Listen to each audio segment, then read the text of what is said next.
அரிடா வேகமா. அரியரண்டி இராண்டி. தம்பி ஏய் அம்மா வராங்கடி, கீழே வாடி, கீழே வா. என்னப்பா தம்பி? என்னம்மா? வாங்க ஆமா வாங்க. ஆமா. என்னம்மா காய்கறி எரிஞ்சாவதா? அரிடி வேகமா. என்னப்பா புள்ளைய போட்டு இப்படி அடிக்கிறா? அந்த புள்ள தான் நல்லா வேலை செய்யுது. நீங்க வரப்பதான் இந்த மாதிரிலாம் சான்ஸ் கிடைக்குது. விடுவேனா? என்னப்பா? அதெல்லாம் ஒண்ணும் இல்லம்மா. சரிப்பா, துணி எடுத்துட்டு வந்திருக்கேன்ப்பா, அங்க வச்சுட்டு போறேன்.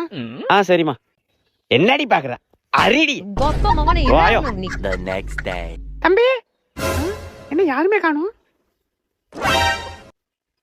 மாடி எங்கம்மா அவன்? அவராண்டி தலைவலி இது ரூம்ல தூங்குறாண்டி. அவரை போய் டிஸ்டர்ப் பண்ணாதீங்க. ஓ சரிம்மா. இந்த ரூம்ல இருக்கானா? இந்த ரூம்லயா? இவன் இங்க தூங்குறானா? அப்ப அங்க பாத்திரங்கள் வருது. தம்பி ராஜகுமாரி. யாரு? ஓ